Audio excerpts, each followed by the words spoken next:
Hi. Please be seated. Hi, good morning to all of you. So, all of you are welcome to this session of History Optional Clear. Many students will join tomorrow because I think open session are not and old students who are supposed to join with us for world history. Clear? So, first of all, before we start this session, clear? We need to discuss briefly about the overall pattern of this examination so as to understand where the optional stands, basically, clear, and how far importance or how important is optional, and then we'll come to history as an optional subject, how far this subject has to be done thoroughly to score better marks. Understand first of all the brief thing about this whole examination, clear? You must be knowing, all of you, basically the overall pattern of this examination will directly come to mains examination, clear? Because here we are there for optional, basically for mains examination, clear? In this examination you have 4 papers of general studies, each paper of 250 marks. You all must be knowing this, clear? That amounts to 1000 marks, clear? Then you have one essay paper which again comprises of 250 marks, that is 1250 marks, clear? Apart from this you have one optional subject, be it any subject, clear? We'll come to later on with history, clear? That comprises of 2 papers, again each paper comprising of 250 marks, that is 500, clear? So altogether it amounts to 1750 marks. If you qualify for mains, you are called for personality test, which is again of 275 marks. So total ranking is done or service is allotted based on your score in 2025 marks, clear? This is the overall thing that needs to be understood, clear? This examination is about this 2025 marks, in which 1750 marks is directly in your own hand, for which you cannot blame any commission, clear? You cannot blame UPSC also, clear? Because they are allowing you to write 1750 marks and scoring marks is directly in your own hand, clear? Within this 1750 marks, just understand one thing, 500 marks are allotted to any optional that you may choose. Since all of us are sitting here and all of us are sitting here to have history as our optional subject, we need to understand what this 500 marks is all about, clear? See, one thing I'll let you know, make it very clear. If you look into the marks of selected candidates every year, you will come to know one important thing very clearly, clear? And that important thing is that in this 1750 marks, the game changer is only one thing, that is optional, clear? So game changer still remains to be optional of 500 marks. Why I am saying this thing? Based on the performance of the candidates in the past years, if you look into the mark sheets, clear? As far as general studies is concerned, there is almost average marking in all the papers, be slight variations in subjects like ethics, integrity, and to some extent essay paper.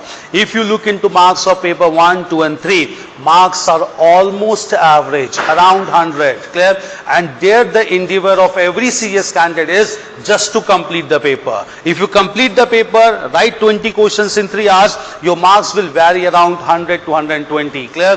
90 to 120, 100 to 120, not more than that. If you look into marks of this year's toppers also, he has not scored anything extraordinary in GS papers. Like other candidates, he has got average marks. What made him difference? What made him top the list? Because in optional he got 361, clear? That made all the difference. Be it any optional, one thing I'll let you know, the game changer remains to be optional. So don't worry that only 500 marks is allotted. Variation of marks remains to be very high, clear? In history optional also, this year I'll let you know, clear? There are students who have scored out towards 150 also. There are students who have scored 350 also, clear? It all depends on you.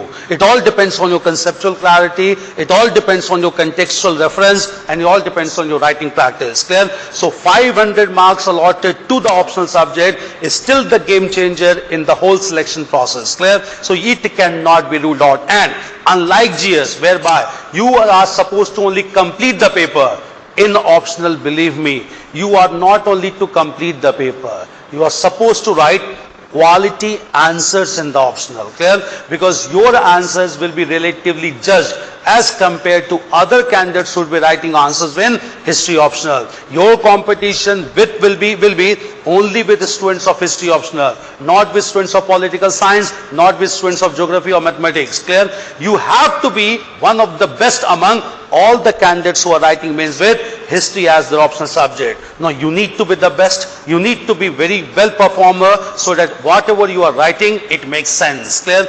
Here comes into the intricacies that will go into this whole session of 5 months to understand what history is all about, how it has to be presented in the examination room. So first important thing that comes out of this discussion is optional is a serious business. Clear? It's not that you have to cover things superficially. We cannot do that. Clear?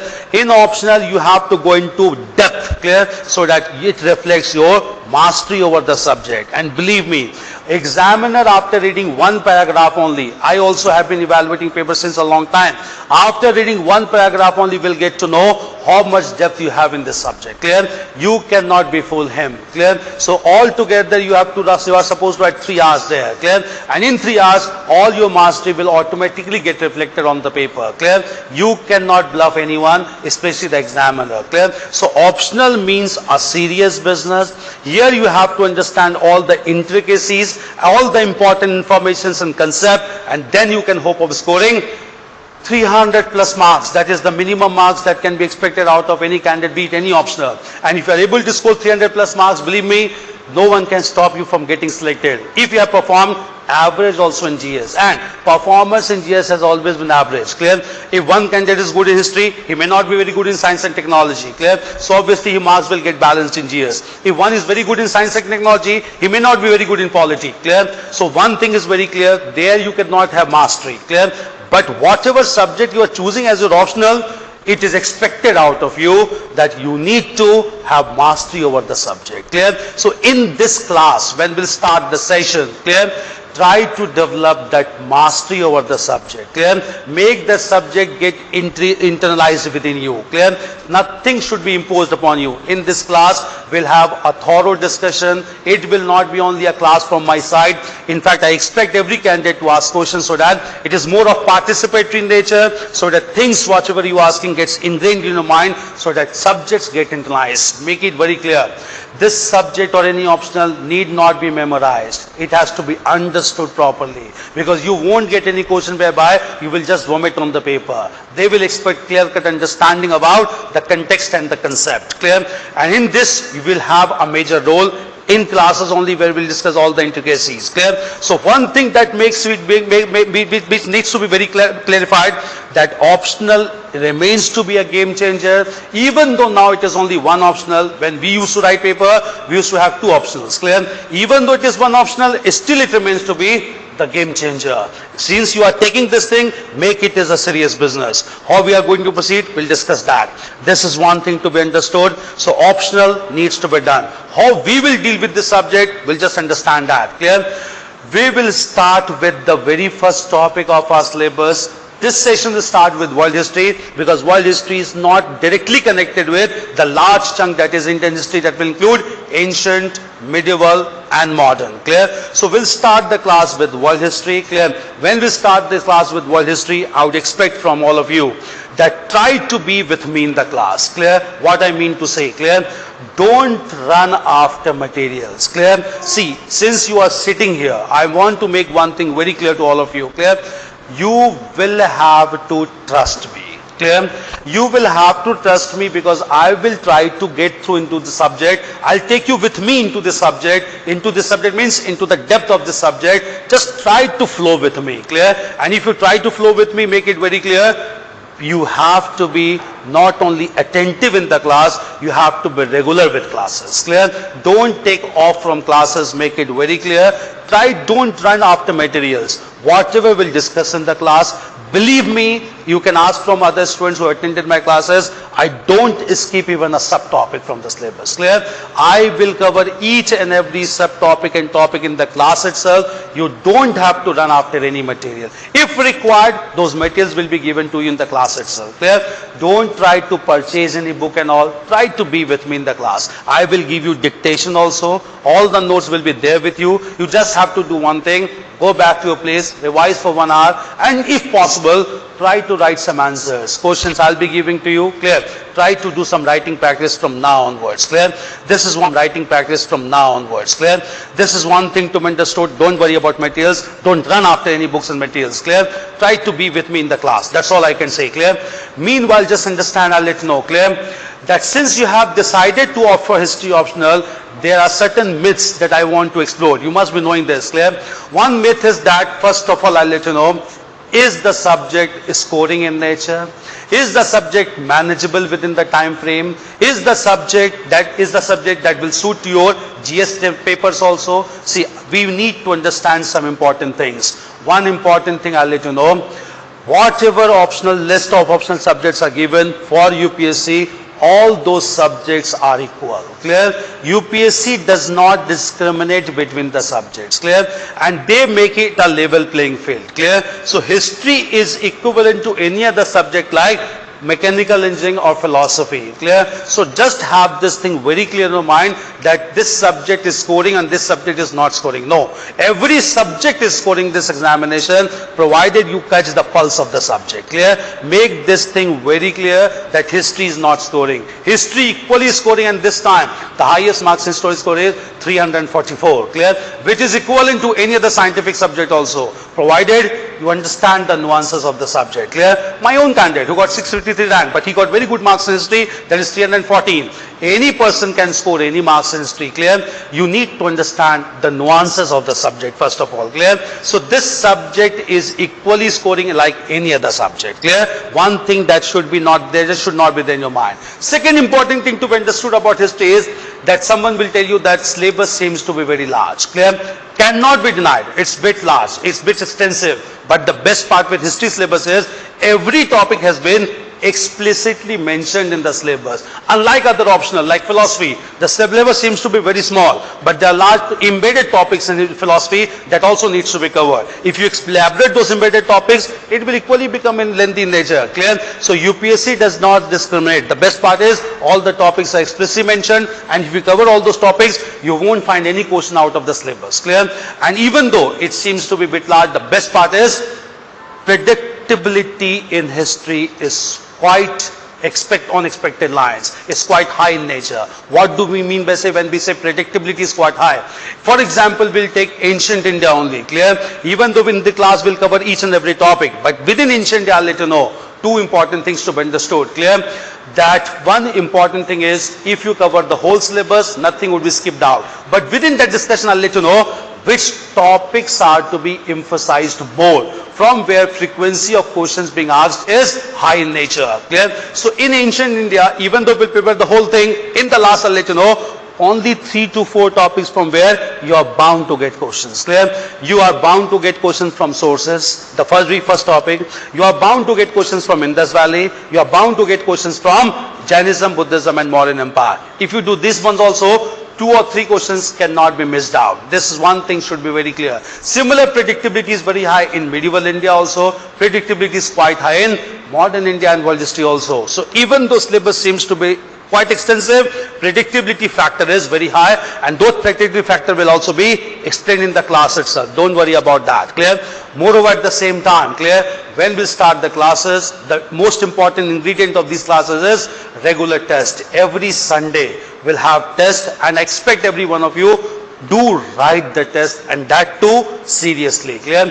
Once your evaluated answer sheet will be given before the next test, next Sunday only, it will be given along with model answers also. Sit with me with your answer script so that we can have a discussion how to enhance the quality of the answers. Do write the test. It's very important and integral part of this examination. And once you start writing, the jinx of not writing the answers will get eroded. And one important thing I'll let you know. If you develop that required skill, which is required in optional, writing skill has a rubbing effect. What do we mean by rubbing effect? If any person can write a very good answer in history, he will obviously write good answer in general studies also. He will obviously write good essay as well, because writing skill has a format. Once that format gets into your mind, it will have a rubbing effect everywhere. So it can be in the process that you can develop that skill in history, it will get automatically reflected in general studies paper as well. Clear? That will be another advantage if you go with writing practice continuously. Moreover, even beyond that, some candidates do write answers every day. You can give both answers every day to me also. I'll get the answers evaluated so that on a regular footing also writing practice can be done. But as a ritual, every Sunday here is fixed for answer writing. Come to this place, write the answers. This is very important integral part of the whole program. Clear?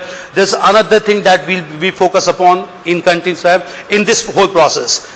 We start with world history. Every week I have a target to complete one topic. Clear? Once I complete one topic from Monday to Friday, on Friday, by the end of the class, we'll discuss last 5 years questions asked on those topics. Clear? So that you are well aware about those questions also. I'll give one day as a study leave on Saturday, and on Sunday you will write the test on the same topic with different set of questions. Clear? So in 2 layers, topics will get prepared, confidence will get built up from the very beginning. So by the end of the course, you are very confident that you know the concept, you know the content, you know the context, and you have done sufficient amount of writing practice as well. Clear?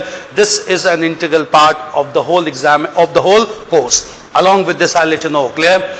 In this class, I'll be giving you some maps also side by side. Clear? So that without graphic understanding, things doesn't get embedded in the mind. Clear? While you will be given those maps, the utility of those maps are clear.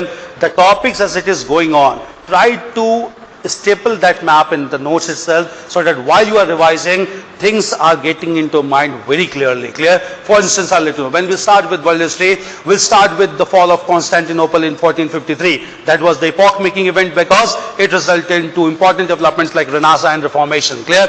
Now, where is Constantinople? What is the importance of Constantinople? Unless you locate the place at this point of time, you won't be able to understand the whole thing. Clear? See, one thing I'll let you know. History is a study of time. Clear? And geography is a study of space. But history or developments in time does not take place in vacuum. It takes place at certain points, certain places. Clear? So certain amount of understanding in geography is also very important for complete understanding of history. Clear? So we'll understand Constantinople. Where is Constantinople right now located? Yeah. Constantinople is nothing but the modern city of Istanbul. Clear? Istanbul is a very prominent city in Turkey. Why it was very important? Because that marked the end of medieval age in Europe, marked the modern age in Europe. Clear? Medieval and modern age started. Transitory phase in Europe was in 1453. In India, that transitory phase was also in 1 year. Clear? And that 1 year was 1757, which is basically the Battle of Plassey. Clear? So there are certain epoch-making years also. We'll come to that. How these years has been chosen by scholars, we'll come to that also, because in this process, just understand, we will not only look after years and events, we'll look after sense of historiography also. Clear? Sense of historiography means while you are writing answers in optional, you need to show you understand the sense of history writing also. Clear? That sense of history writing or method of historical writing is known as historiography. Clear? Why all the years are not important? Why only some years are important? Why only 1757 Battle of Plassey is important? Why not 1756 is important? Why not 1758 is important? Clear? There's a reason is any year which has been taken as a significant year depends on the consequences of the events that took place in that year. So all the years are not important, but years which has been chosen by scholars are the years which had huge impact on succeeding generations, the event that took place in that year. So it may not be important that we need to understand about 1756 or 1758, but we need to know about 1757 and we need to know about Battle of Plassey. Like in this year, we'll look into 1453 because there's a debate among European scholars even now that modern age did not begin with fall of Constantinople in 1453. It started with discovery of America by Columbus in 1492. Some scholars also say that modern age Europe began with the Reformation started by Martin Luther in 1517. These are years, these are debates, we'll come to these debates. But among these debates we'll have a valid conclusion, which is the date which is largely accepted among all the scholars, almost unanimously, and that date we'll discuss with arguments. That's 1453, the fall of Constantinople. Clear?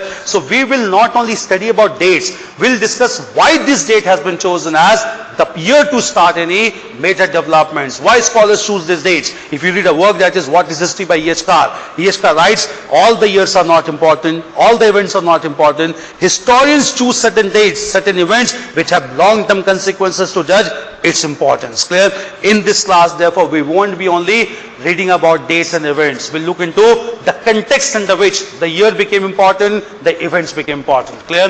Battle of Plassey. Why it took place only in Bengal? Why it took place only against the Nawab of Bengal? Why not other rulers of India? Why only British? Why not French wanted to fight this war? All these contextual things need to be understood to understand the real significance of the Battle of Plassey. Clear? The Battle of Plassey. Clear? All these years are epoch-making years that has made huge difference to the mankind lives. Clear? And why do we study this discipline? The reason is that history provides us with reference points. Clear? When you say something, see, I'll let you know what is the relevance of history as an administrator. Clear? When you are called for any meeting in administration also, and they ask you, what do you think is the solution for this problem? How do we start? That I think this problem, the problem to solution to this problem is this, and this measure should be adopted. Because such and such measures and issues took place in the past, and such measures were adopted at that time that proved to be effective. So you take reference points from the past. Clear? History is all about taking the reference points from the past, understanding the past so as to enable us to take more valid and balanced decisions even in contemporary times. Because as we know, history repeats itself. Since it repeats itself, reference points becomes very valid in order to take any decision in coming time. That is the relevance of studying this discipline, which is basically an event or overflow of events marked with certain discrete or certain deciding factors or deciding points as well. So in this class of history, we'll understand what are those deciding points and how those deciding points shape the future generation, or rather the coming generation as well. So this is the relevance of this whole discipline of history. That is why Sardar Vallabhbhai Patel also said once, clear, only at its peril, India or any nation can ignore history. Clear? Because without knowing history, we cannot take any balanced decision. We cannot give any advice to other authorities also. Even when you write essay, why you take reference point of Mahatma Gandhi? Why you take reference point of Abraham Lincoln? Clear? Because these persons under certain context operated in a unique fashion. And that unique fashion, if replicated, can result into better solutions for coming generation also. So history provides us with reference points. With those reference points, we can take a better and balanced decision in coming time as well. You do understand reference points. It will help you not only in this optional, it will help you throughout your GS also. It will help you throughout writing essay also. Clear? Without the reference points, you cannot write anything, and those reference points are to be taken out of this discipline of history. So it has huge relevance anywhere in life, anywhere in this examination, be it GS paper, be it essay paper, and even in interview also. Sometimes you ask, clear? The question is asked, if revolt of 1857 could not have taken place, what could have been the shape of Indian nationalism? Clear? You have to think beyond that point also. That's why I'm telling you, it's not about mugging up facts and figures. It's about understanding the discipline altogether. If Mahatma Gandhi could not have been there, what could have been the shape of Indian national movement? We need to understand contrafactual things also. And in this discussion, the classes will understand all those contrafactual things as well. Clear? We need to make things very clear with regard to this discipline. Clear? This is one thing to be understood. Clear? So history will proceed in this fashion. We'll take the major things as reference points, understand the events in chronological order, and try to give it a contextual backing. Clear? Contextual backing in this discipline is much more important. Clear? This is clear first of all these things clear. Nuances of this discipline needs to be understood perfectly. Until this you understand the nuances, it won't be easy. Mugging up or rote learning will not work, at least in optional. Clear? In optional you need to understand all basic things, all important things with contextual backing. Clear? Is this clear? Before we end up at this point, any question that comes to your mind with regard to the subject, with regard to the whole overall pattern of this examination, before we go into the depth of analysis, clear? These were all macro analysis. Micro analysis will go when we'll start the discussion, clear? Anything that comes to your mind with regard to this subject, before we go into micro analysis, how we are going to proceed, what would be our approach in this exam, in this whole course. Any question that comes to your mind with regard to the whole overall pattern. Please. What will be the pattern of the making test? Will it follow the main pattern or? See, I'll let you know. This is optional program, and in this optional program, since you have to write the examination there in the mains examination for 500 marks. It is a written examination, so all the tests that we'll have on weekly basis, on every Sunday, it will be written test, subjective examination, clear? If you want assistance for objective questions, that will start after November. When prelims start approaching, we can start with that. But right now, our focus will be on optional, and in optional, we'll have all the tests which is subjective in nature. Answers has to be written in comprehensive fashion. It has to be evaluated, and after evaluation, we'll provide you with evaluated sheets and model answers also. Anything else that comes to mind? See, these are macro analysis will come. First of all, overall pattern, where history stands, clear? Make one thing very clear in your mind. This is very important, clear? Every optional is scoring. Every optional or any optional may not be scoring, clear? First of all, it depends how you approach the paper, clear? Approach of paper will matter a lot. Writing practice will matter a lot. And if you flow with the classes, things will be alright, clear? Don't run after materials, don't after books. Printed materials would also be given to you, clear? But I would ask you, read those printed materials, but largely focus on the class notes, dictation that will be given to you on a daily basis, clear?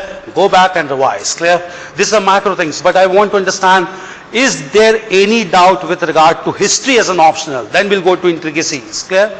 Is there any point that you want to know about history as an optional? The selection percentage, the candidates you want to know, at the same time the marks you want to know. First of all, explode those myths from your mind, clear? Be very clear, clear? Do you want to ask anything with regard to pattern of this examination and where history is placed in this pattern? Where history is placed in this pattern? Is that clear? Anything that needs to be asked, make it very clear. This time also and every year, in top 50, you will find at most 1 or 2 candidates from history. Clear? Make it clear. This is not the case. Clear? You should be clear. Last time also there was Aprajita Sharma 40. This time Nandi Maharaj 42. Clear? Rank are achieved provided you write the answers. Believe me. Clear? This time history has got enough results. Clear? Rank 42, 51, 83, 115. These are all history candidates. Clear? You will get enough number of candidates, and believe me, none of them, or very few of them are from history background. All of them, most of them are engineers who have taken history optional. Some of them are commerce graduates who have taken history optional, and they have scored very well. Clear? So it's not about your educational background. Make it very clear. Any person can develop the interest. It depends on you, and it depends on me also. Clear? Generating interest in the subject also depends on the teacher. Clear? So leave it on me to some extent. It depends largely to you, but it depends most relatively on me as well. We'll develop that interest. Don't worry. It's very interesting, very scientific in nature. Clear? Don't make one thing make clear. It's not to be memorized. Clear? I want to make it very clear. Any optional, if you think that it has to be memorized, it is the end of that subject for you. Clear? Optionals are not to be memorized. Optionals are to be understood comprehensively.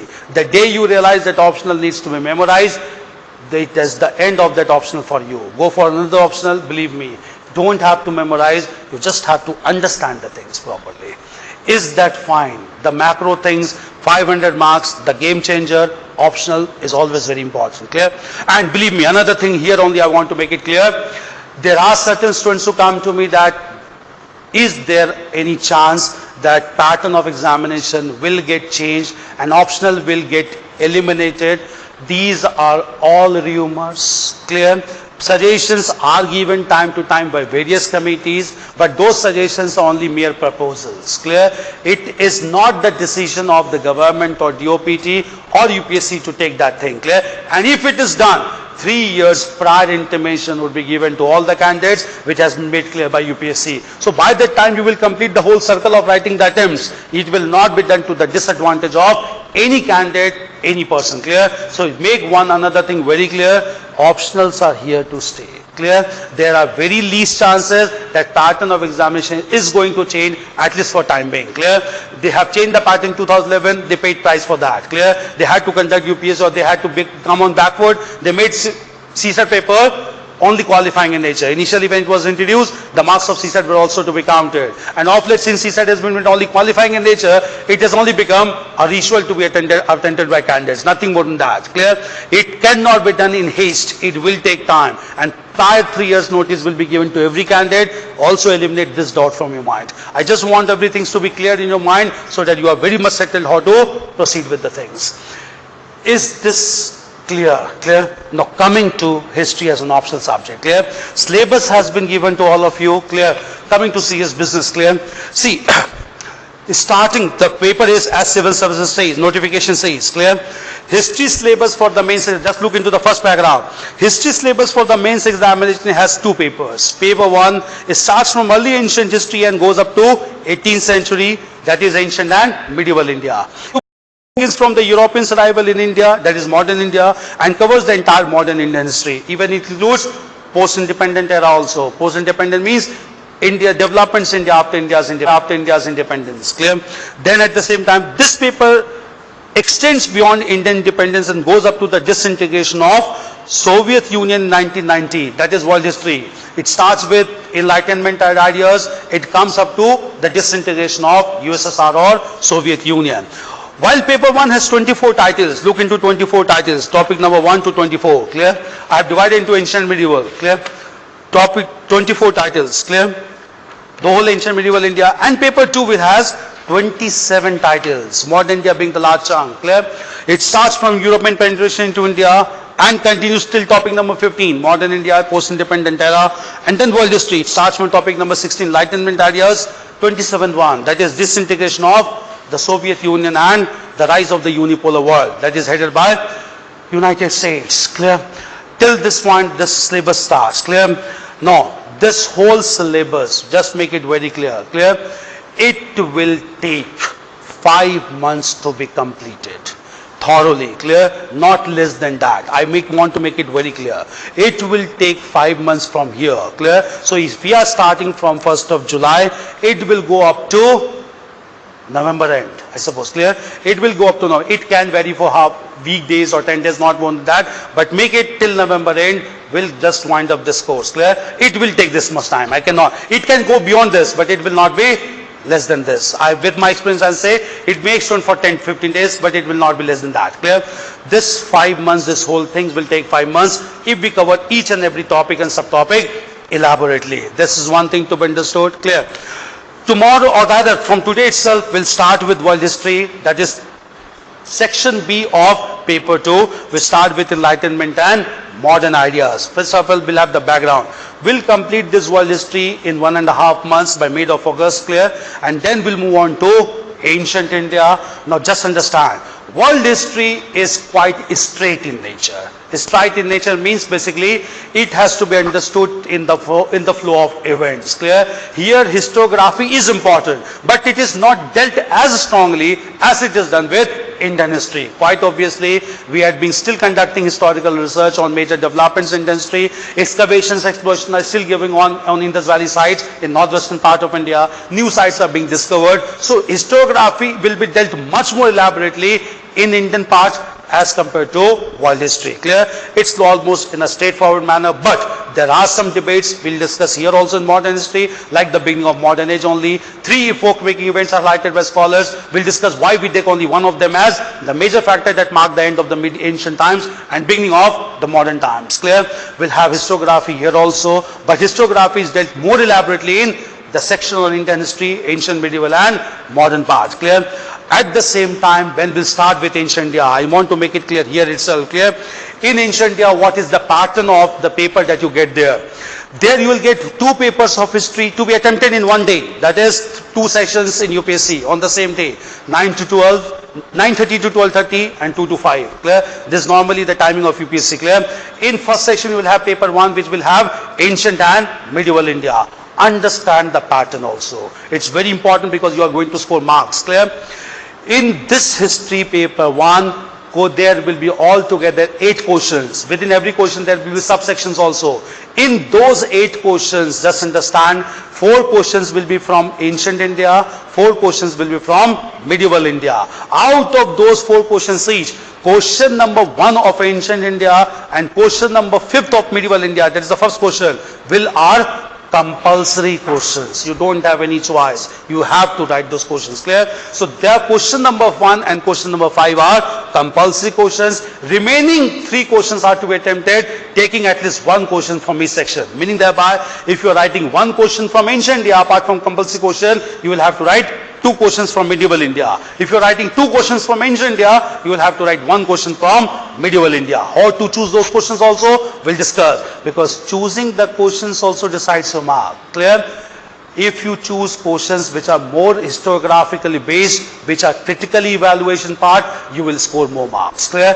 Try to write questions on cultural aspects which are more scoring in nature, rather than going only into political aspects. Clear? I'll let you know, we'll understand which questions are to be picked up. And within that also let you know whether to attempt 2 questions from ancient India or 2 questions from medieval India. We'll let you know that also. Clear? It depends on your inclination also. It depends on classes also. We'll let you know how to go about it. Clear? Even though we'll cover every topic. Clear? Among those compulsory questions, very important thing to be understood, the first compulsory question which is asked from ancient India is related to map pointing. Clear? And again I'll let you know, the basic problem that has been faced by candidates till this date is that they could not attempt significantly the sites which has been asked in ancient India. 20 sites are given already in the map provided to examination. You just have to identify those 20 sites and write short note of around 30 words on that site. Clear? Be it Indus Valley site. Suppose there is a site like that is Mohenjo-daro. You have to identify it is Mohenjo-daro, Indus Valley site. You have to write 30 words on Mohenjo-daro. Clear? While writing also we have to take some care basically where it is presently located, you have to write that. Clear? What is historical significance, and if any site is included in the World Heritage Site of UNESCO's World Heritage Sites of tangible categories. You have to write 1 sentence that also. Clear? For this question, which is very important in nature, and alone it is very impossible, because I was also a candidate. When I used to prepare, we used to find it very tough, because we have to take notes or points from NCRTs, then IGNU, then other materials that ancient India needs to be completed. That is, and at max we used to get 250 sites, nothing more than that. Clear? And then also it consumed almost 2.5 months for us. Clear? Realizing this problem, since I was preparing only, I had one thing in mind: you need to have a ready material for this. Clear? Therefore, we came out with a very important work which is exclusively devoted to map entries for history optional. That book has been given to all of you. If not, it will be given to you very soon. It includes 418 sites. Clear? And last year only out of 20 sites, 17 sites directly came from that, because we have covered all major areas, all major map pointers taken from ancient India, that is prehistory, till the late ancient phase, that is Guptas, Harshvardhan, and even early medieval phase as well. So one topic, and we'll have exclusively separate classes for map pointing. I'll help you out how to identify those sites, because scoring in that is purely mathematical. Clear? If you can identify 16, 17 sites, if you can write 30 words on that, out of 50 you can easily score 40 marks. If you score 40 marks in that paper and you write 4 questions properly, believe me, there is no chance that you cannot score more than 150 in that paper. 115 paper 1, 115 paper 2 will cross the 300 mark for you in mains, and that is sufficient enough to be in the list. Clear? So map pointing, it is very important section. We give special emphasis on map pointing. We will give you material also, in fact the book itself. In every test of ancient India, I'll be asking some questions on map pointing, so that practice should be done from the very beginning, so that sites are being identified. Suppose when we go into Indus Valley, I'll ask you to point some Indus Valley sites also, so that you get to know where these sites basically are located. In preliminary examination also these are asked from our map pointing. This time there was a question, which among the following is not a Harappan site? In GS paper I'm telling you. Clear? And there was options like Chanudaro, Kodwiji, Desalpur, and other sites. If you look into map pointing book, we have given everything. Soga is nowhere mentioned in Indus Valley site. Clear? In the map pointing book only you will realize. Clear? That is not a Indus Valley site. Clear? This mains optional will help you in GS to a large extent, cannot be denied. try to do it with justice. See, anything, any area that you do with complete justice, believe me, it will have certain positive impact on other areas also. If that thing has been done with pure honesty and justice. Clear? This is one thing to be understood. So map pointing, will be doing it exclusively. Try to do that map pointing seriously. 50 marks means a lot. Clear? Even single marks count in your mains examination. Coming to medieval India, again I'll let you know, my approach is there. Just understand. Normally, the trend that goes in the market is normally people from history optional, they tend to write 2 questions from ancient India. Clear? Seems to be very easy, but don't go for easy things. Go for scoring things, I mean to say. Clear? Don't look for easy things. Clear? Normally what people do is that they try to write 2 questions from ancient India. Quite easy. You will get questions also, I'll let you know. You will get one question from Indus Valley, that is very short. You will get one question from Mauryans. In Mauryans also you will get question now from Ashok. We all know that. Clear? But going for easy things is not the job. Going for scoring things is much more important. Clear? What I have realized from my experience, medieval Indian questions is far more scoring than ancient India. And there's a logic. Logic is, in ancient India, things are still blurred. What I mean to say, research and explorations are still going on. Clear? For instance, anything you write about Indus Valley civilization, you cannot be certain. Certain means you cannot be 100%. You can be perhaps 50%. Why? Because still research is going on. If you write anything, research is going on. If you write anything about Indus Valley civilization, you cannot be expected because pictographic script has not been deciphered till this time. We have a limited information. Still exploration and extraction is going on. We don't know much about that. We cannot be very concrete while writing. We can only be deductive in method, that these are things, in this we can deduce that this may happen at that point of time. Axmat, nothing more than that, believe me. Clear? But when it comes to medieval India, I'll let you know, the greatest legacy of Turkish rule over India has been that they left a legacy of pure historical writing. Clear? In fact, history writing starts in early medieval India from a scholar from Kashmir, that is Kalhan, when he wrote the work Rashtarangani. It is the first historiographical work of India, and from 12th century history writing started. So whenever we write anything about Delhi Sultanate, or whenever we write anything about Mughal Empire, we are 100% sure. Why? Sources, in fact contemporary sources are there. If you write anything about Razia Sultan, we have the source of Minhajus Siraj. If you write anything about Muhammad bin Tughlaq, we have the account of Ziauddin Barni. If you write anything about Akbar, we have the account of Abul Fazl. And those original accounts are there with us. Based on that, when we write anything, we write with clear-cut conclusion that this was the thing that happened at that time. Since it is very concrete in nature, obviously examiner will also not have another perception to think they will allot you marks. But this is not the case with ancient India, at least till before Mauryans, this is not the case. After Mauryans, we have got plethora of sources. Clear? Ashokan inscriptions only. Then Gupta period, we have got large number of sources. So we'll come to that when we come to medieval India, things becomes much more concrete in nature, and therefore with sources you can write concrete answers. So personally, I believe, I have seen the marks also, if you attempt 2 additional questions from ancient India, apart from compulsory question, marks will shoot up. Clear? So in part 1, if you do map pointing properly, and in part 2, if you attempt 3 questions from medieval India, marks will automatically shoot up. And why I am saying, there's another reason also. In medieval India, you will not get map pointing. You will be asked to write short notes. Short notes are covered from whole syllabus. So anyway, that compulsory question, if it is attempted, whole syllabus has to be covered. Clear? Anyway, if you are completing the whole syllabus, why don't you complete properly to write 2 more additional questions from medieval India only? Clear? So you can be choosy with ancient India, you cannot be there with medieval India, because short notes are to be written that will start from early medieval India, go up to the invasions of Ahmad Shah Abdali. That is still modern India. 5 questions or 4 short notes are to be written. If short notes are to be prepared, why not prepare the whole thing properly to write 2 additional questions from medieval India only? And predictability in medieval India again is very high. From Delhi Sultanate, even though topic seems so large, I'll let you know, there are only 4 rulers from where ruler questions are asked. First question will be from Balban. Clear? Second question from Alauddin Khalji. Third from Muhammad bin Tughlaq. And at max, if these are not asked, they will ask questions from Firoz Shah Tughlaq. Questions are there. And from them also, questions are very much expected. If questions are on Muhammad bin Tughlaq, it will be on his experiments. 5 experiments of Muhammad bin Tughlaq. If it is Firoz Shah Tughlaq, it will be upon his public works. Syllabus are mentioned. If it is Balban, it will be on theory of sovereignty. He gave divine theory of sovereignty. Clear? topics are very clear, and I'll give you very ready-made answers on that so that you don't have to think also there. Once question comes, you can write it thoroughly. Mughals also. Akbar, you can expect question any time. Clear? Akbar and Aurangzeb, compare and contrast, it will come always. Whether it was Rajput policy or it is religious policy of Akbar and Aurangzeb. Questions are to be there. Mansabdari system, you will get questions. Clear? So things depend, predictability seems to be very high. Clear?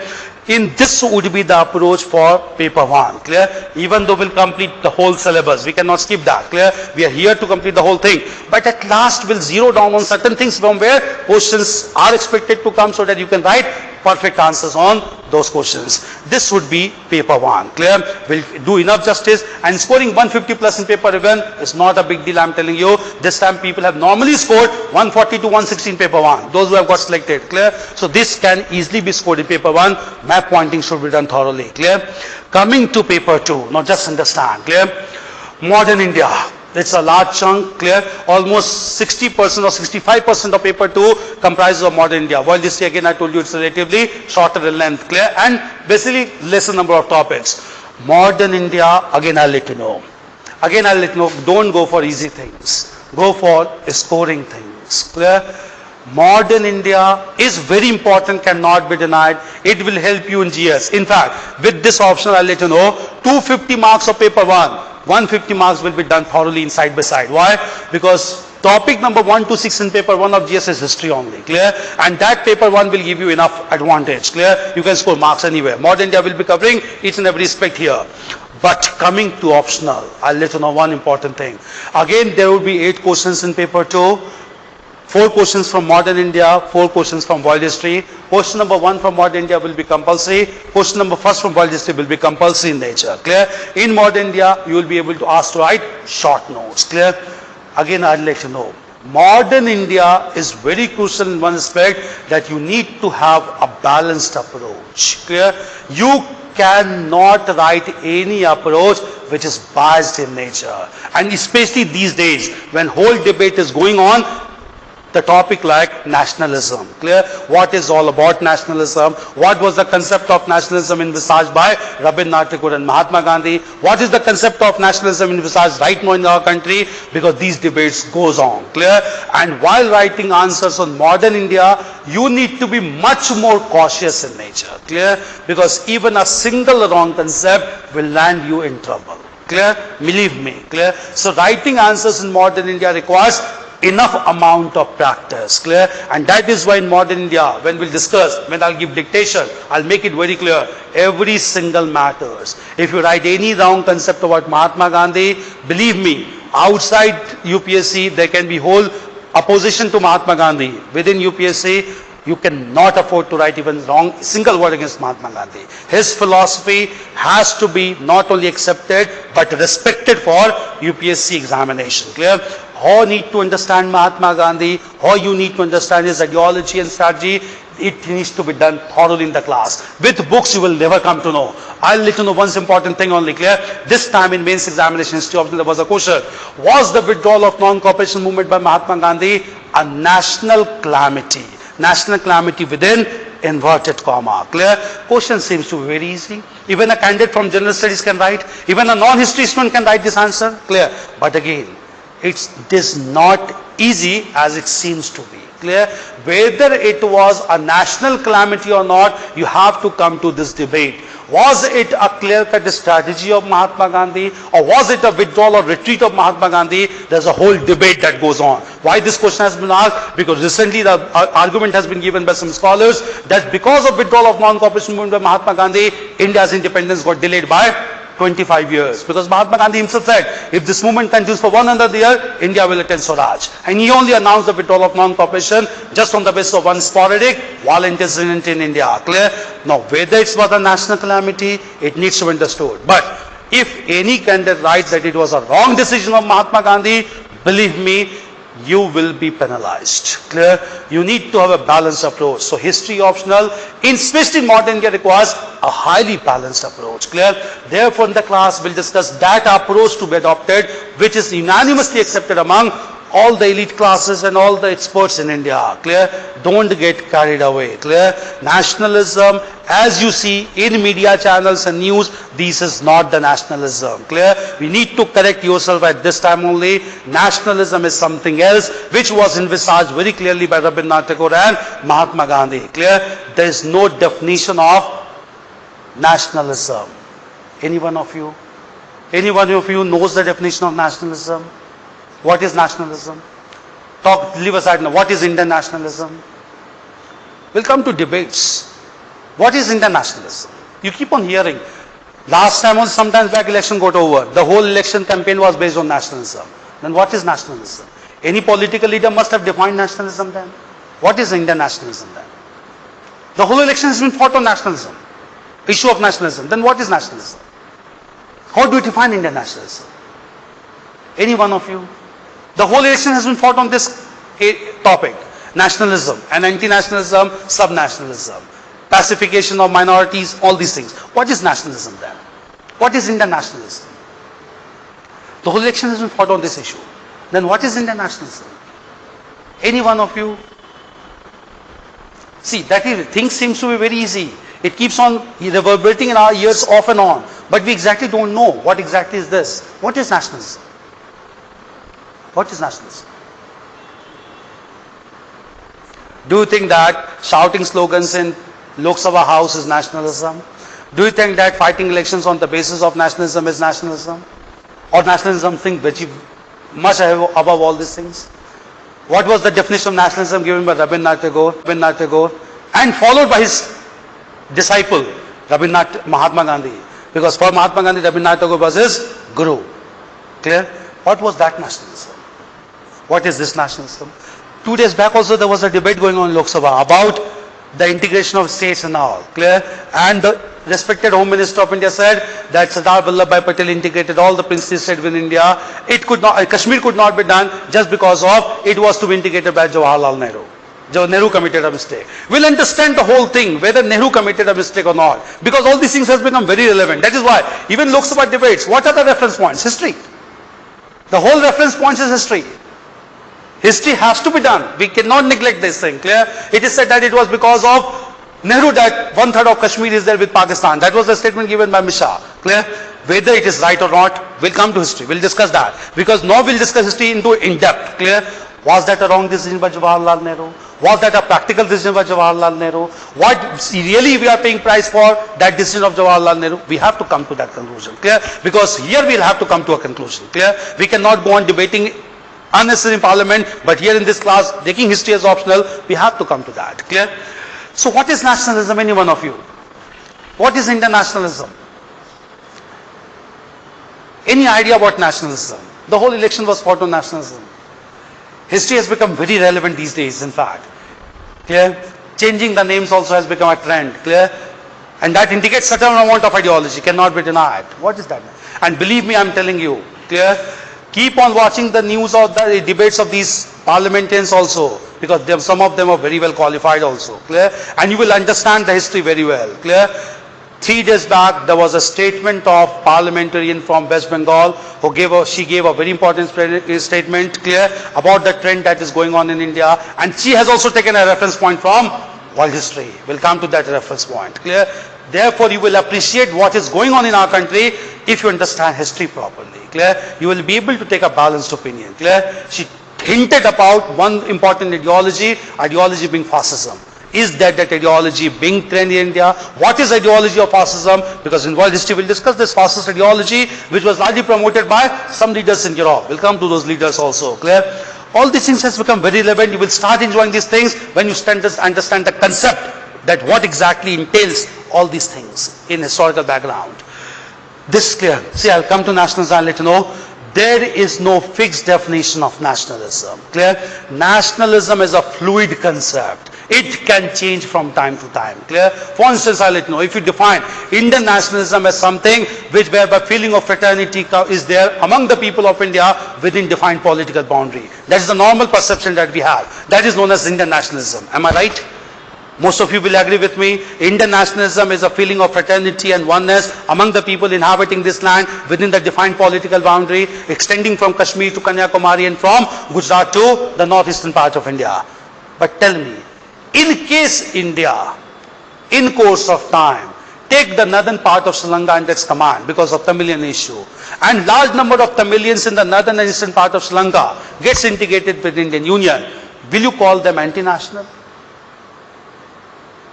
It can be done because Article 3 of Indian Constitution says the political boundaries of India can anytime be extended or decreased, and that too only by ordinary legislation.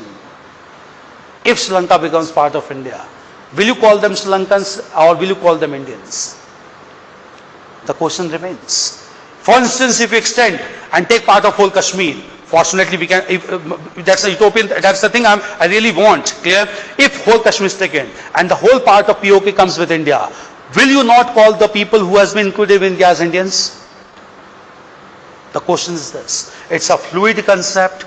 It can change from time to time, and if you define nationalism in this aspect, our future generation may blame us that we did not do justice with nationalism. Clear? Nationalism means any time it can be extended. It basically entails global fraternity. Rabindranath Tagore was talking about global fraternity, humanism. Clear? That should be the ultimate nationalism in the world. It cannot be defined within any political boundary. If it is done, it's a narrow definition of nationalism. We need to understand all these perspectives to move ahead, to make India a strong and a tolerant and a very inclusive country in real sense. Clear? All this has to be done with understanding of the past, the history. Clear?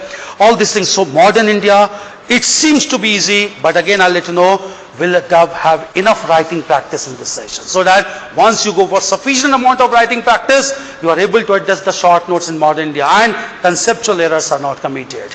If you do fail to write 2 or 3 facts, marks will not be deducted. But if you commit any conceptual error, you will be penalized. Make things very clear in modern India. So modern India seems to be, in fact it's really challenging in nature. Even though it's easy, it seems to be easy, it's challenging. We'll have enough writing practice, and in modern India our approach and perspective will be much more important than mere range of information. We'll not be doing that. Clear? We'll be developing our approach and conceptual clarity.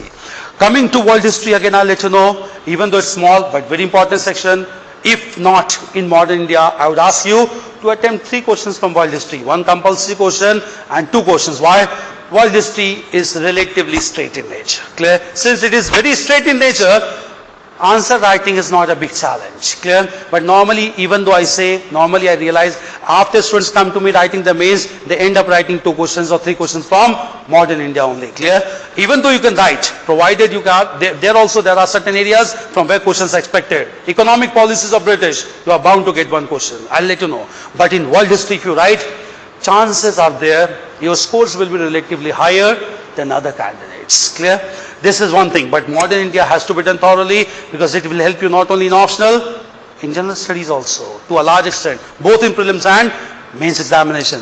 Prelims also, 17 to 18 questions are there from history, and most of the questions out of this are from modern history. Clear? So modern India anyway has to be done thoroughly. Clear?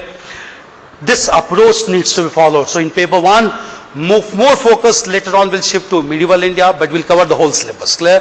In paper 2, we'll cover the whole syllabus. We'll try to write 3 questions from world history. Clear? Modern India, 1 compulsory question anytime has to be written, 1 long question. And I'll let you know, write long question from economic policies of the British. Commercialization of agriculture, deindustrialization, land revenue, questions are scoring in nature. See, choosing question matters a lot to score marks. Clear? And we'll have this knack also, what questions are to be selected to write there so that marks can be scored. Clear? Because these days, selection of questions become much more important than we used to appear. When we used to write the examination, we were not supposed to be write answers in specified space. Right now you have to write answers in specified space, that too in right chronological order.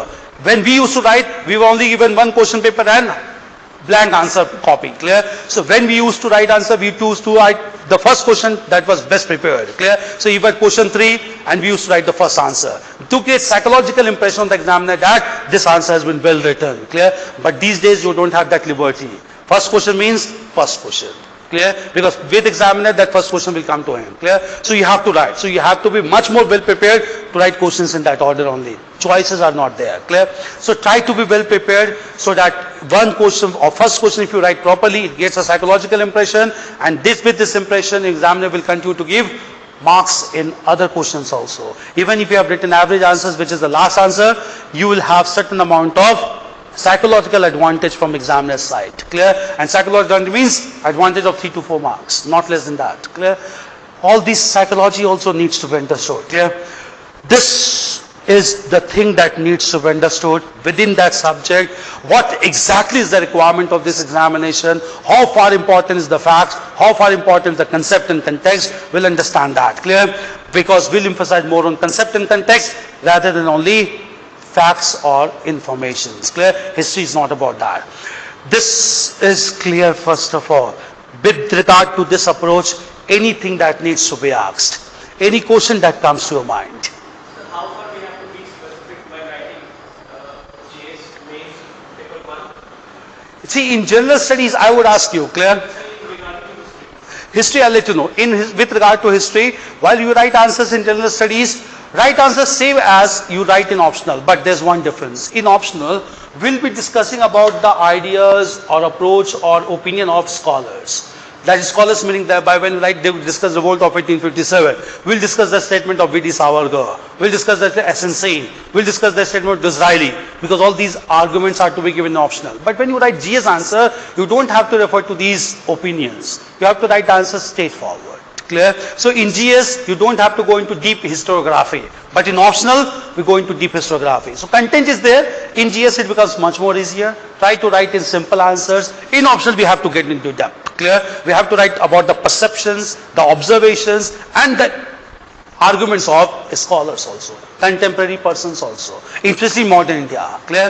If you write anything about tribal, if you write anything about tribal revolts these days, you cannot write answer without mentioning about Ramchandra Guha or subaltern school of scholars. Clear? Because subaltern scholars will write the history from below. That is masses history. Clear? But you need not mention subaltern scholars and Ramchandra Guha in GS answers. GS answers have to be very straight in nature. Clear? We'll let you know how to proceed with GS answers, how to proceed with optional answers. Is it fine? The GS answer has to be much more straight in nature. Optional needs to be much more in depth. Clear? Is it fine? That is the difference between GS history and optional history. Clear? Is it fine? Anything else? Any points that come to your mind? Anything else that you want to discuss? How we are going to proceed is fine. We'll start with world history. Clear? Yeah, please. So as you suggested that we have to attempt at least 3 questions from world history. For instance. Take this not as a fixed formula, but largely I'll let you know. Yeah. So in that there will be subsection also of a Huh, question. huh. Like 1, A, B, C, D. Huh. So if I know A, B and C and I don't know D, then how far Don't afford that question then. See, if you don't know any one subsection also, anyway you will not get marks for that. Then at that is why I'm telling you, normally students end up in writing answers in modern India. Because in modern India, the benefit is, if there are 4 sections under one question, there are chances that candidates will know the information or at least about those 4 sections. So they end up in writing modern India. But if we are preparing, we'll cover whole syllabus of world history. If you know all the 4 sections, do attempt world history questions. It's straight in nature. But if you don't know one subsection, don't attempt anyway, because you will lose marks there. Then you are supposed to go with modern India only. That's one thing. Don't afford to skip questions, because if you skip questions, marks is 0. You cannot afford to do that. At least in optional, you cannot afford to do that. You have to write 8 questions and all the subsections included within it. Clear? So if you don't know anyway, you have to go with modern India. Clear? But that chances were not there, because the way we'll cover every subsection, it is not that you won't know any question there. It all will depend how you write the answers. Clear? You will know the content part. Content part will not be an issue. That is one thing which is very sure. We discuss 5-year question papers also, and you will not realize the test that we'll be conducting every Sunday. In that process, you will not realize also, by the end of the test, you will be writing 30 tests. And in most of the tests, we'll be giving you last 35 years questions also. So side by side, you will be able to prepare those 35 years papers also. Clear? And once you do that, questions are repeated. In optional, questions are repeated. And if you get a repeated question, you know how to write the answer. Make it very clear. Clear? So in that Sunday test, weekly test, we'll be including questions from last 35 years also. Clear? We'll be doing that. Okay, and that too, will you get model answers also? So you have model answers also. So at last you can revise that and you can write the answer. So we'll have layer by layer to cover up the things that nothing is left vacant. So that you are able to write all 8 questions 5 questions properly out of 8. My endeavor would be that you know all 8 of questions. And then you select 5 questions the best. And then you can write. That is the real preparation. You should know 8 out of 8. That's a real preparation. And out of 8 you choose 5 which is the most well prepared. That's the real preparation. And we'll try to do that only. Therefore, we'll cover each and every syllabus. Last year only, I'll let you know, many students came from Maharashtra. They'll be joining with us in crash course. They said that there were questions which they didn't knew. I said there was not a single question which was asked out of the syllabus. Then he hinted me there was a question last year from medieval India, discuss the growth of development of Hindi language and literature during Mughal phase. Now what is harm in asking that question? There's a topic mentioned in our syllabus, growth and development of Hindi language during Mughal phase. And there was the same thing repeated in the question. Now if you don't prepare the whole syllabus, how can you blame UPSC? They're asking questions from syllabus only. Clear? And those things must be known to you. How can you avoid to read about or know about Tulsidas, who wrote such an important work in Hindi during the Mughal period, Ramcharitmanas? You have to know about that. Anyway you have to know that. And even the content of that book we'll discuss in the class. Clear? All these things are important. Clear? Malik Muhammad Jaisi, who wrote Padmavat. How can you know that? Whole controversy went on for one movie in India. And if UPSC is asking about the question growth and development of Hindi language, how can you ignore that? Prithviraj Raso, Chanbardai, he mentioned about Prithviraj Chauhan and the battle of Tarain against Muhammad Ghori. How can you ignore that? Anyway, it has to be done. It is a syllabus mentioned. So you cannot blame UPSC. So if you are picking and choosing things, you are at risk. Don't do that. So first important thing is, we'll complete the whole syllabus. The most important thing is that. I told you, the most important part of preparation is you need to know all the 8 questions. Out of that, you select 5 which is the most well prepared. Then that is the real preparation. And that will come only when we prepare every topic and subtopic of the syllabus. We'll speak up each one of them. That is why I'm taking you, clear? Keep me on check also, clear? Have this syllabus with you every day in the class. Keep on marking the topics which are being covered. Suppose we start with Enlightenment and Modern India. The first topic is Major Ideas of Enlightenment, Kant and Rousseau. You will have to mark that once it is completed. If any topic is left, just let me know. You won't have this opportunity because whenever I come to class, I come with this syllabus. Clear? Because for me also, this is the circumference around which I have to rotate. Clear? I can go beyond the syllabus, but I cannot skip anything. That is one thing. Clear? So everything would be there with you. Clear? But do keep this syllabus every day when you come for class so that confidence comes. With confidence comes a sense of completion also. If you have completed every topic, when you step into the examination room, you enter with confidence. Whatever is asked, I know, because whole syllabus is prepared. That one sense of completion and confidence should always be there with you. And that I'll ensure. Because I have to cover everything. That's why I took you. It makes sense for 10-15 days beyond November also. Don't get worried.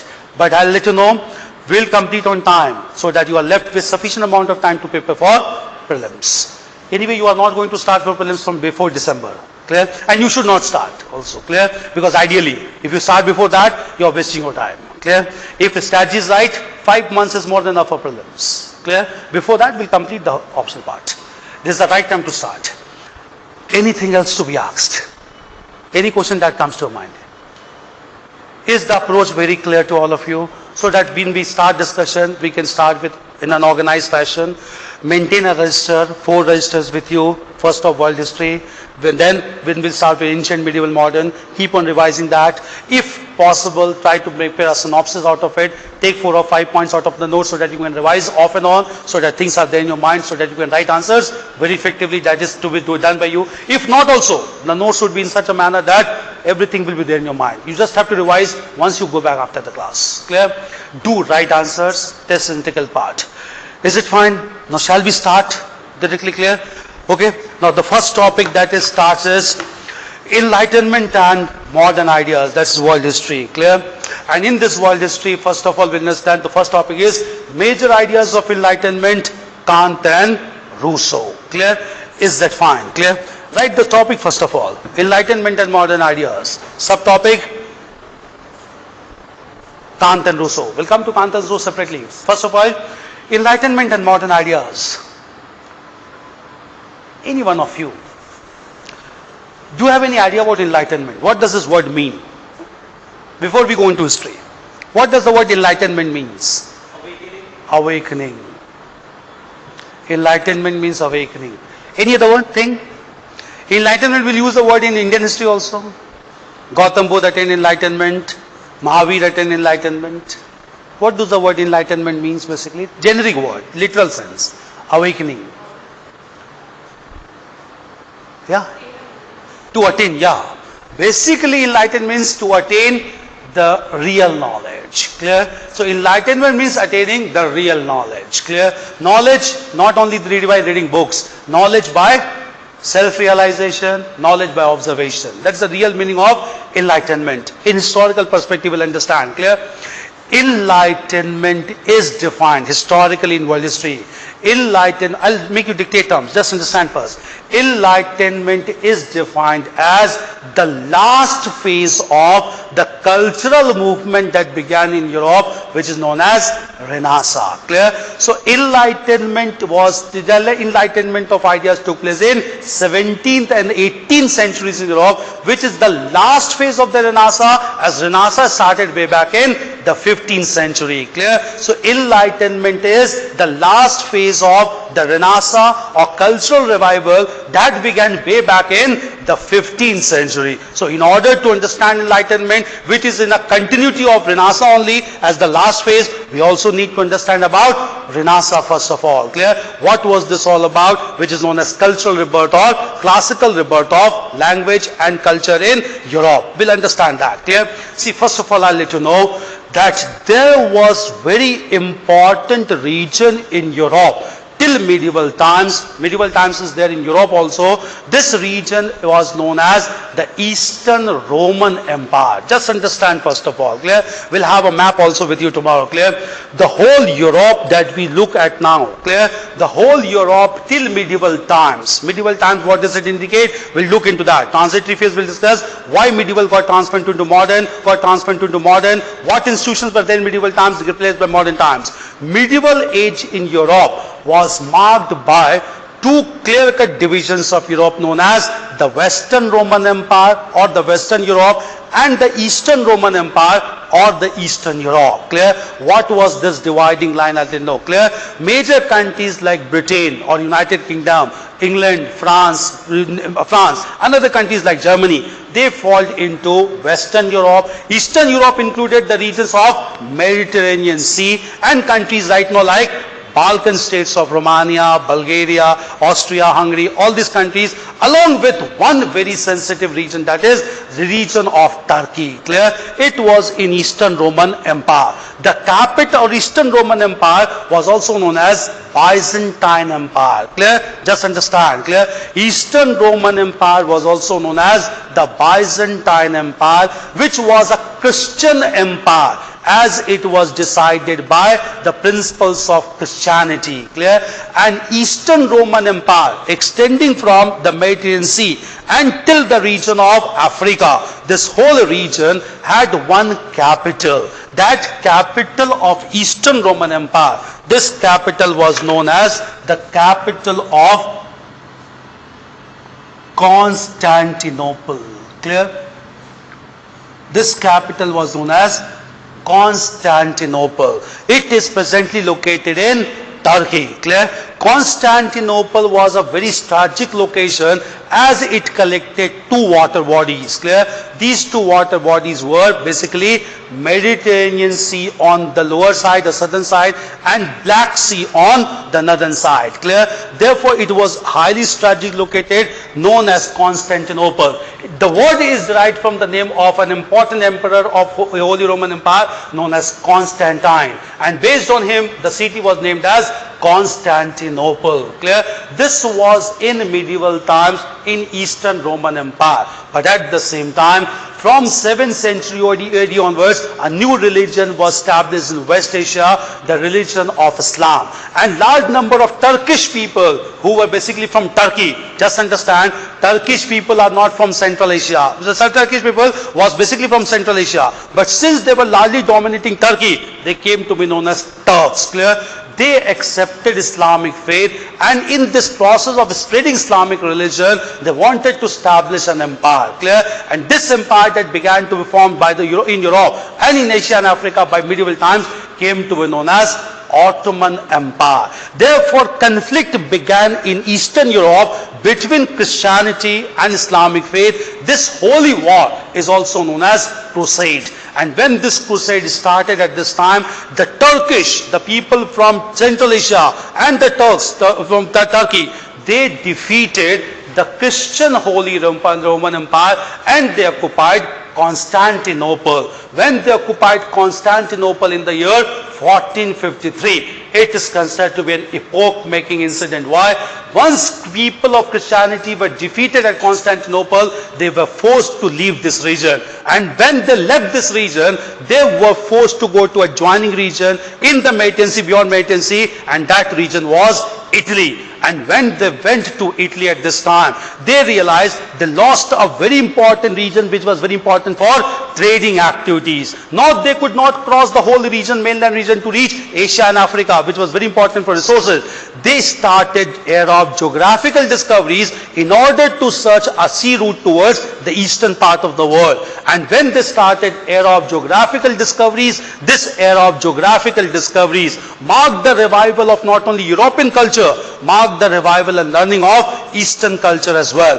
This phenomena that started with the fall of Constantinople is known as Renaissance. Therefore, when this Renaissance started, quest for modern learning began to take place, because they knew until they discovered the new land routes with scientific inquiry and reached the new area that is in eastern part of the world, they cannot overshadow the Turkish control over Constantinople. Therefore, fall of Constantinople that led to the beginning of Renaissance, first of all in Italy from 1453, is considered to be the end of medieval age and the beginning of the modern age. This is largely accepted by scholars all across the world. But here there is a debate. That debate is, some European scholars believe this date may not be taken to end the medieval age in Europe and the beginning of modern age. Rather, before this only they are of opinion at this time, or just after this, the beginning of, or rather the discovery of a new continent altogether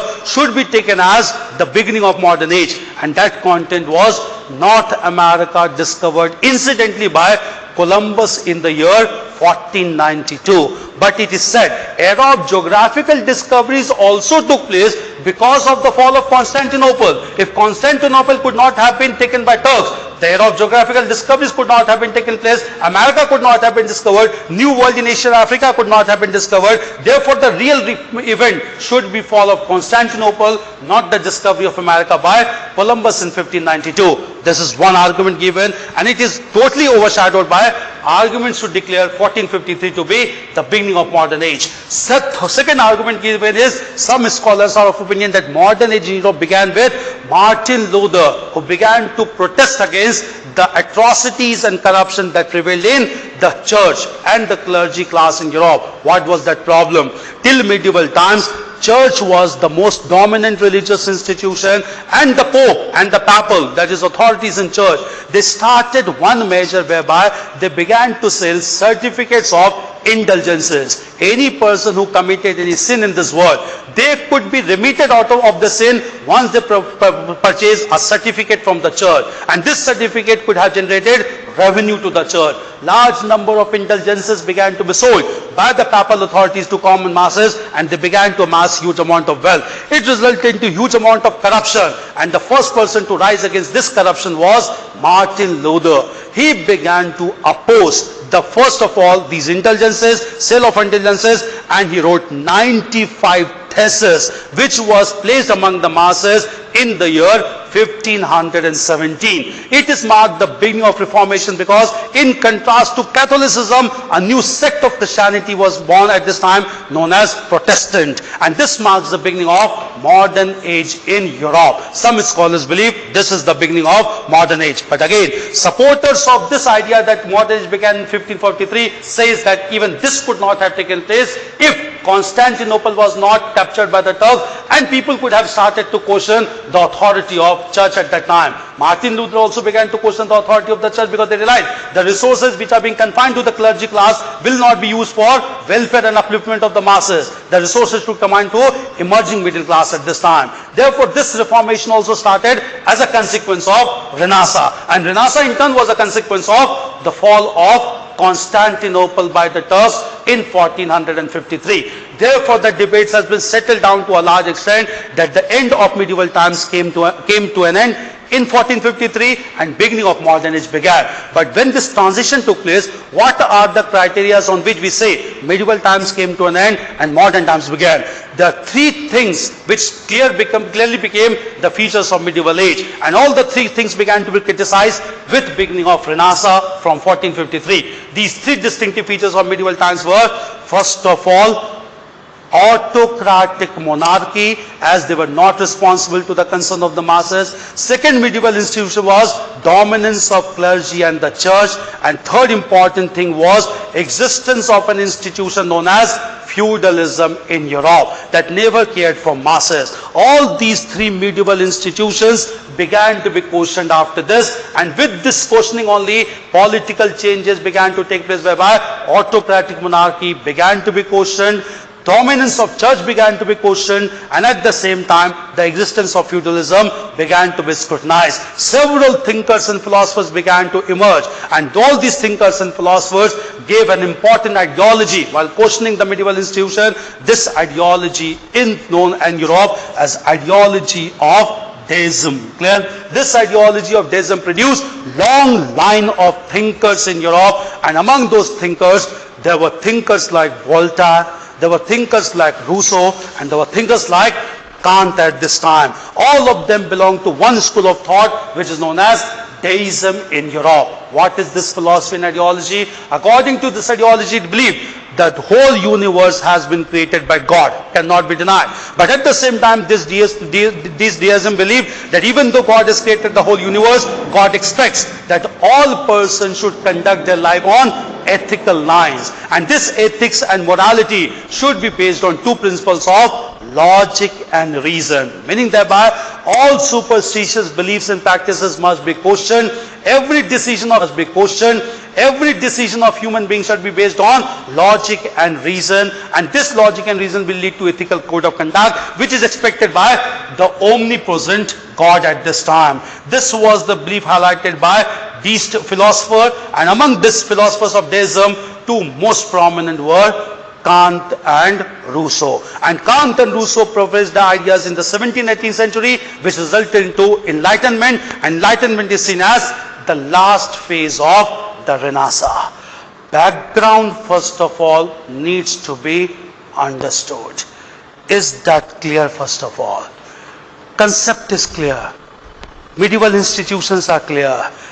Attack on Constantinople is clear. Why 1453? Not 1492 discovery of America, not Reformation of 1517 is taken as the beginning of modern age. These arguments also needs to be understood.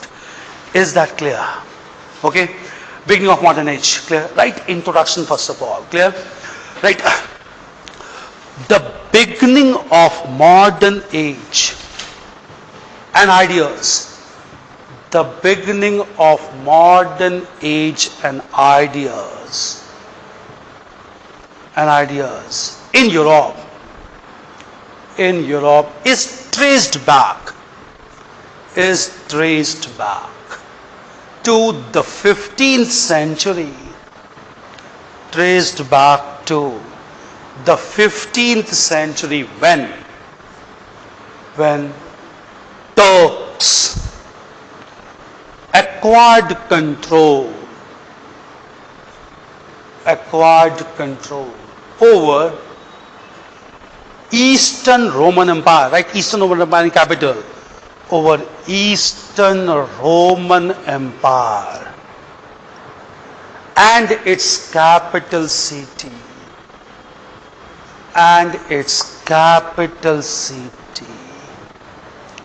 Constantinople,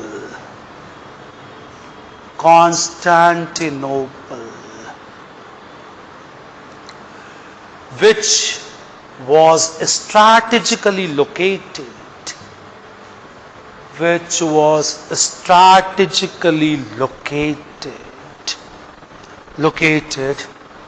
in Turkey. Right now, which is the capital of Turkey? Ankara. It was at this time or later on. Ottoman Empire will come. Ottoman Empire also came to an end after First World War in 1923, and thereafter the name of Constantinople was changed to Istanbul, and the capital of Ankara was changed to Ankara. Clear? Constantinople was changed to Istanbul after First World War. Ottoman Empire itself came to an end after First World War. Clear? Right. Turkey. Right. This development took place in 1453.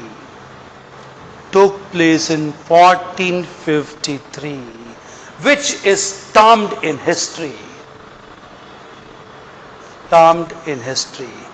as an epoch-making, epoch dash making epoch-making event to indicate the transition from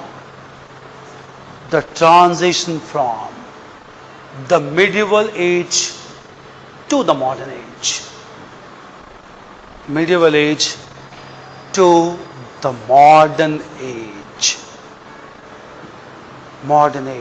Clear? Change paragraph. Clear? Right. The fall of the Constantinople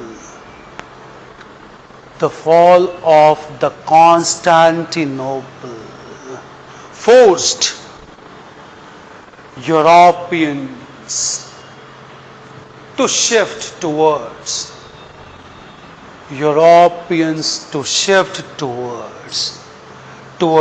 the western side, and they settled down in Italy, beyond Mediterranean, the first region, settled down in Italy. Clear? Italy. Right. In this way, the Turks began to control the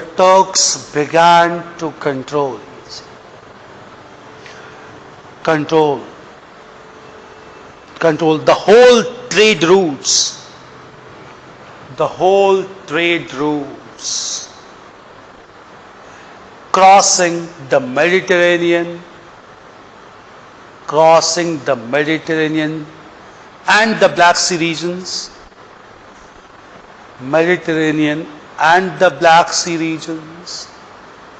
along with the regions of Eastern Europe and Africa.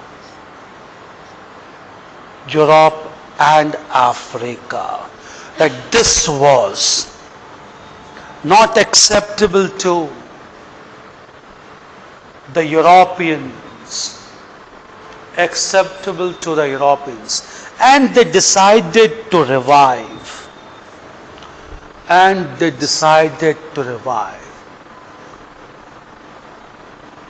scientific spirit and cultural learning.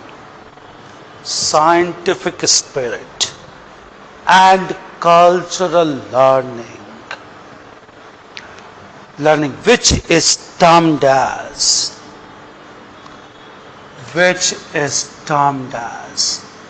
the Renaissance.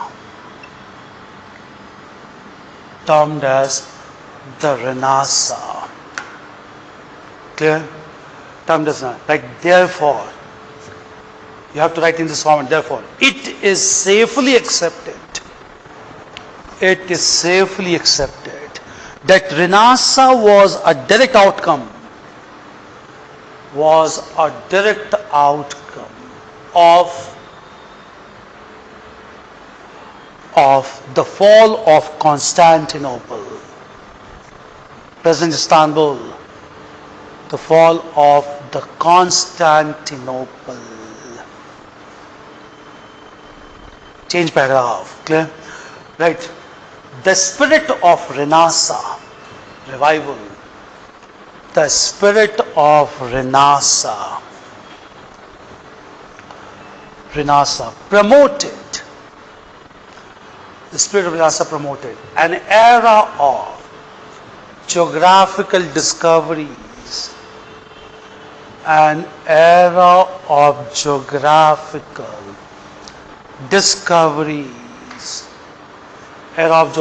discoveries, whereby Europeans started to search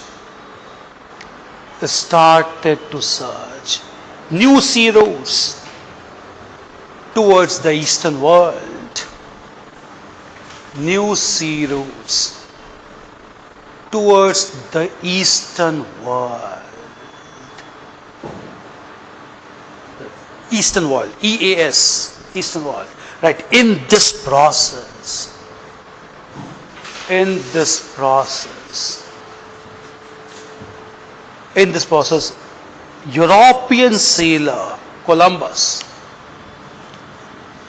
European sailor Columbus, incidentally, the word is important, not deliberately, incidentally discovered the continent of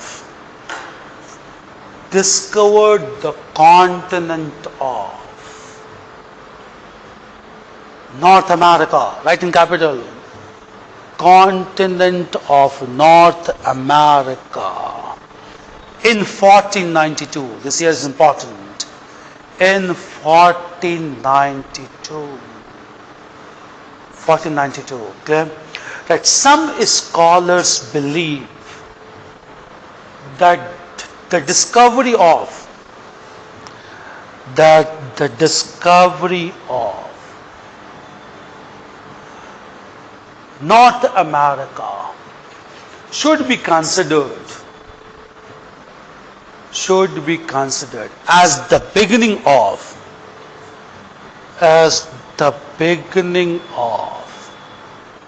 modern age in Europe.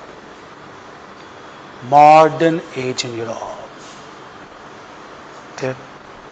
Right. However, it must be noted, you have to refute this idea.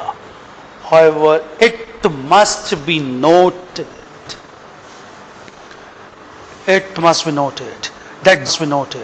that this discovery was the consequence of the Renaissance, which was in turn started due to the fall of the Constantinople,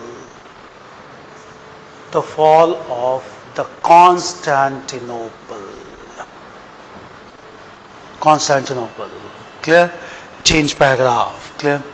Right. With progress of Renaissance,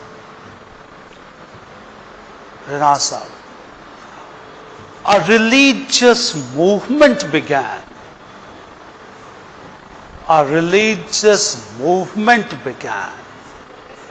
Renaissance, a religious movement began in the beginning of the 16th century.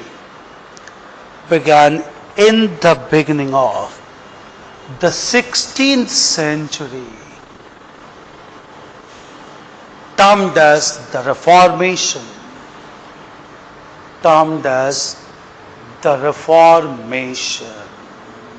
Clear? During medieval times,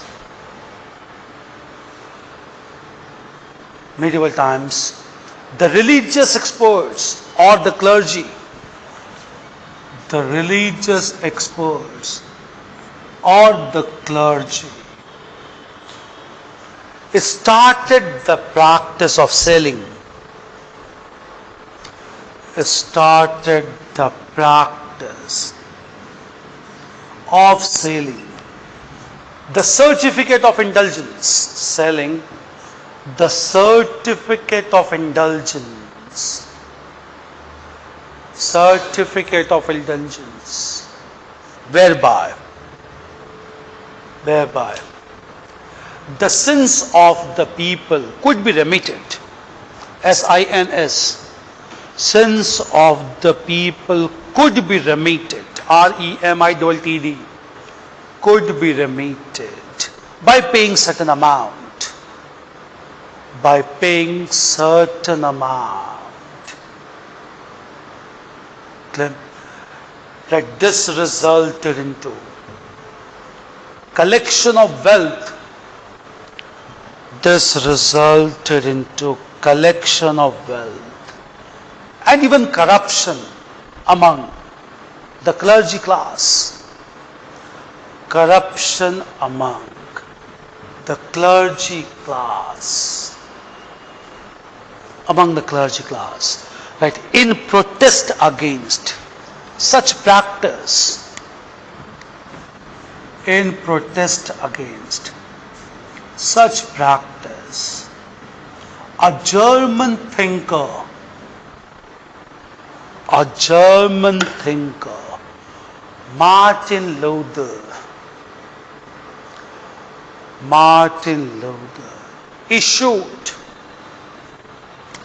Martin Luther issued 95, write 95 in words, issued 95 theses and challenged the people to question his arguments. The people to question his arguments. Okay? Arguments. That since 95 theses proved to be 95 theses proved to be rationally right, proved to be rationally right, a new sect came to emerge within Christianity,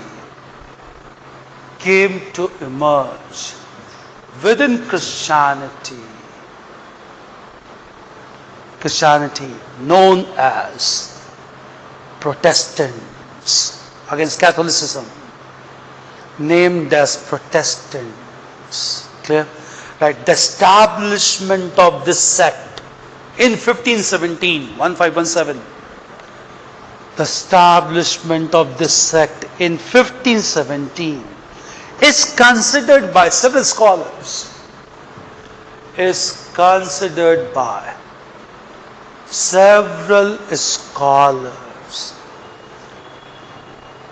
the beginning of the modern age, as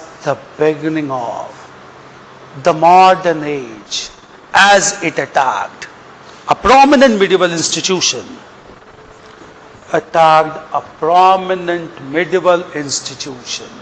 that is the church, that is the church. Clear? Right. However, such religious developments was an offshoot of Renaissance, which was started due to the fall of the Constantinople. That's the starting point. Fall of the Constantinople. Clear? Change paragraph. Right. Therefore, it is largely acceptable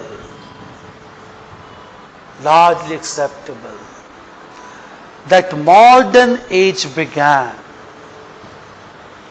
from 1453,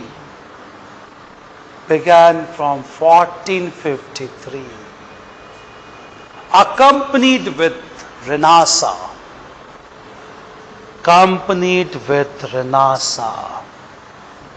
till the 18th century.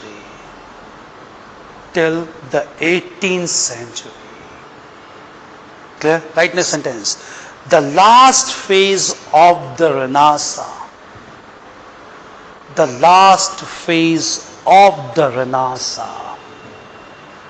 is termed as the phase of enlightenment,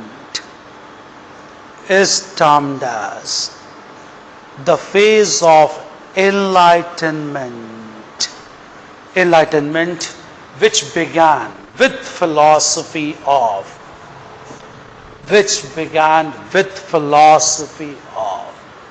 deism, D-E-I-S-M, philosophy of deism. Right, as per this philosophy,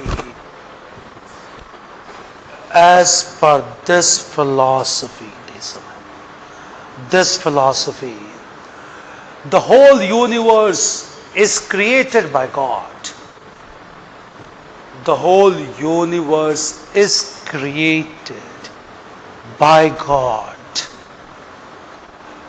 And He expects human beings to behave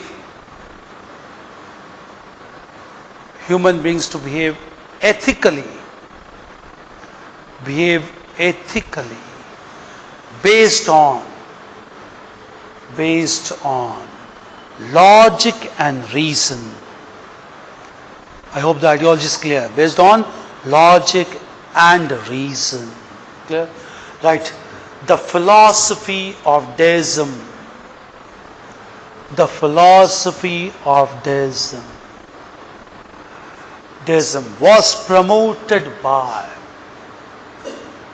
Was promoted by several scholars.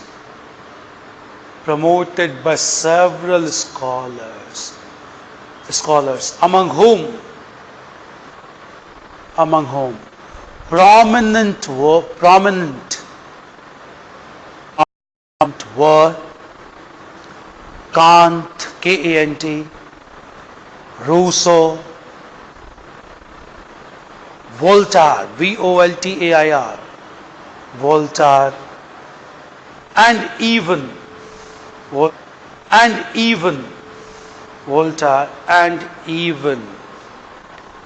Thomas Paine, Thomas Paine. We'll come to this thinker. He wrote a work, Common Sense. Thomas Paine, Paine. Very important thinker to promote American Revolution. Clear? Thomas Paine. Clear? Right, next paragraph. Right, the Enlightenment ideas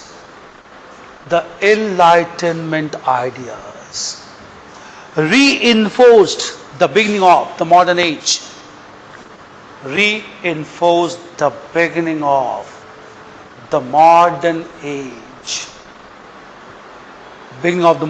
As medieval institutions began to be openly criticized.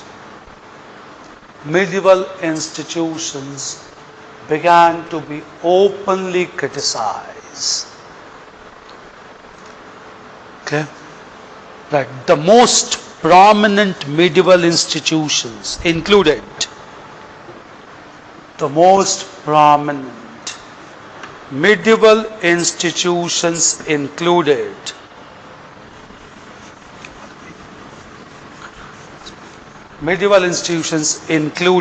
right, point was number one, absolute monarchy.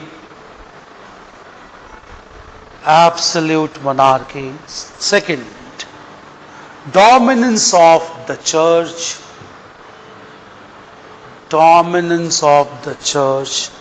And third, existence of feudalism. existence of feudalism. We'll discuss each one of them. Clear? Distinctive features. We'll discuss our difference also between European feudalism and Indian feudalism. We'll come to feudalism in Indian history also, which started from late ancient times and continued till early medieval times. Clear? Our Indian feudalism is quite strikingly different from European feudalism. Clear? Three major institutions which were challenged by modern thinkers, including Enlightenment philosophers Kant, Rousseau and Voltaire. The major being autocratic monarchy, not responsible to masses, dominance of clergy, and third, existence of feudalism that led to feudal lords. Clear? That feudal lords also exploited masses in medieval times. Clear? This much is clear. Anything that needs to be asked till this point? Now please. The book 95 thesis is a book or compilation? No. Thesis is basically it is written in the form of points. That was known as thesis. That is arguments given by Martin Luther, not in the form book. In fact, he got those 95 theses placed on the front wall of the church in Germany, clear, whereby certificate of intelligence was being sold. Just that, challenge these arguments, then you can sell the certificates of intelligence. If not, sale of intelligence must be stopped. It was not in the form of book. It was in the form of arguments given by Martin Luther. Is that fine? Clear? Okay. Now, since it was the first class today, clear? Today we'll wind up here only. Tomorrow we'll have full-fledged class from here. We'll start from 11 o'clock sharp till 1:30. Clear? We'll start. Clear? We'll get this thing burnt. I think humidity is too high. Clear? So it needs to be, I think, done. Clear? Because I also came class after a long time. Clear? So I think this needs to be done. We cannot sit for long. Clear? So I'll get it done tomorrow by tomorrow. Tomorrow onwards we'll have full-fledged classes starting at 11 o'clock till 1:30. Clear? We'll start class. Some other candidates will join from tomorrow. Clear? Those who are left with, well, just do inform them. Clear? Is it fine? So we'll continue from tomorrow. Thank you.